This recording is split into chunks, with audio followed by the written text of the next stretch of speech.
Hi friends, welcome to Nisharose kitchen. നമുക്ക് എല്ലാവർക്കും ഇഷ്ടപ്പെടുന്ന ഒരു കറിയാണിത്, പാവയ്ക്ക ഫ്രൈ. അപ്പോൾ ഇതെങ്ങനെയാണ് തയ്യാറാക്കുന്നതെന്ന് നോക്കണ്ടേ? അതുപോലെ തന്നെ നമുക്കിത് വളരെ കാലം ഇത് പാവയ്ക്ക ഉണക്കി സൂക്ഷിച്ചു വെച്ചിരുന്നാൽ നമുക്ക് ഇഷ്ടമുള്ളപ്പോൾ എടുത്ത് കുറേശ്ശെ വറുത്തെടുത്താൽ മതി. ഇപ്പം സ്കൂളിൽ കൊണ്ടുപോകാനും ലഞ്ച് ബോക്സിൽ കുട്ടികൾക്കൊക്കെ സ്കൂളിൽ കൊണ്ടുപോകാനും എല്ലാം വളരെ നല്ല ഒരു കറിയാണിത്. എല്ലാവർക്കും ഇഷ്ടപ്പെടുന്ന ഒരു കറിയാണിത്.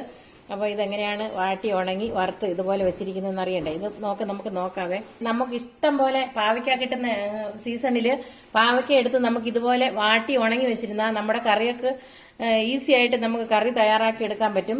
വറുത്തെടുത്താൽ മതി, എണ്ണയ്ക്കകത്തിട്ട് വറുത്തെടുക്കണം. അപ്പോൾ ഇത് കുറച്ച് മുളകും കുറച്ച് പാവയ്ക്കയായിട്ട് ഞാൻ ഇതുപോലെ വാട്ടി ഉണങ്ങി വെച്ചിട്ടുണ്ട്. നമുക്ക് ഇത് പാവയ്ക്ക ഉള്ള സമയത്ത് ഇത് ഇഷ്ടംപോലെ വാട്ടി ഉണക്കി നമ്മൾ ഭരണി സൂക്ഷിച്ചാൽ മതി. നമുക്ക് കറിയില്ലാത്ത നേരത്ത് ഇതെടുത്ത് വറുത്തെടുക്കാം. പിന്നെ ഫ്രിഡ്ജിൽ വെക്കണമെന്നൊന്നുമില്ല, ഫ്രിഡ്ജിൽ വെക്കണ്ട. ഇത് നമ്മൾ നോർമലായിട്ട് ഇത് ഭരണികളിൽ സൂക്ഷിച്ച് വെച്ചിരുന്നാൽ മതി. എത്ര നാൾ വേണമെങ്കിലും ഇരിക്കുന്ന ഒരു കറിയാണ് പാവയ്ക്ക ഉണങ്ങി വെക്കുന്നത്, വാട്ടി ഉണങ്ങി വെക്കുന്നത്. അപ്പം നമുക്കിതുകൊണ്ട് എങ്ങനെയാണ് ഈ കറി തയ്യാറാക്കി എടുക്കുന്നതെന്ന് നോക്കാം. ഇത് എണ്ണയ്ക്കകത്തിട്ട് നമുക്ക് എങ്ങനെയാണ് വറുത്തെടുക്കുന്നതെന്ന് നോക്കാം. നമുക്ക് പാവയ്ക്ക വറുത്തെടുക്കണ്ടേ? നമുക്കിനി പാവയ്ക്ക വറുത്തെടുക്കാനായിട്ട് ഒരു ചീനിച്ചട്ടി ഇതുപോലെ കുറച്ച് എണ്ണ നമ്മൾ തിളപ്പിച്ച് വെക്കണം. നമുക്ക് കുറച്ച് ഇത്രയും മതി എണ്ണ, നമ്മുടെ ആവശ്യത്തിന് കുറേശ്ശെ വറുത്തെടുത്താൽ മതി. അപ്പം നമ്മൾ ഇതുപോലെ ചൂടാക്കി വെച്ചിരിക്കുന്ന എണ്ണയിലേക്ക് നന്നായിട്ട് ചൂടാകണം കേട്ടോ. ചൂടായി കഴിഞ്ഞ് കഴിഞ്ഞാൽ നമ്മൾ ഇതുപോലെ എണ്ണയ്ക്കകത്തോട്ട് ഇടണേ. തീ അധികം കൂട്ടി വെക്കരുത്. ഒന്ന് തിളച്ച് കഴിഞ്ഞാൽ പിന്നെ നമ്മൾ പെട്ടെന്ന് ഇതാ വറന്നു കഴിഞ്ഞു, ഇങ്ങനെ കോരിയാൽ മതി. അപ്പം നമുക്ക് പാവയ്ക്ക പെട്ടെന്ന് റെഡിയാക്കി എടുക്കാം.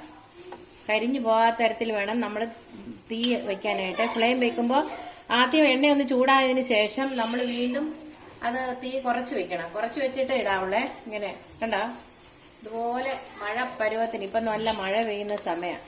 അപ്പം ഞാൻ വിചാരിച്ചു ഇപ്പം പാവയ്ക്ക വറുത്ത് നമുക്ക് കറിക്ക് ഉപയോഗിക്കാം. അങ്ങനെ ഞാൻ കുറച്ച് പാവയ്ക്ക എടുത്തിതാ വറുത്തെടുത്തിട്ടുണ്ട്. അപ്പം നിങ്ങളെല്ലാവരും ഇതുപോലെ പാവയ്ക്ക വാട്ടിയെടുത്തതിന് ശേഷം വറുത്തെടുക്കണേ. അപ്പോൾ വാട്ടി ഉണങ്ങിയ പാവയ്ക്ക നമുക്ക് ഇതുപോലെ വറുത്തെടുക്കാം കേട്ടോ.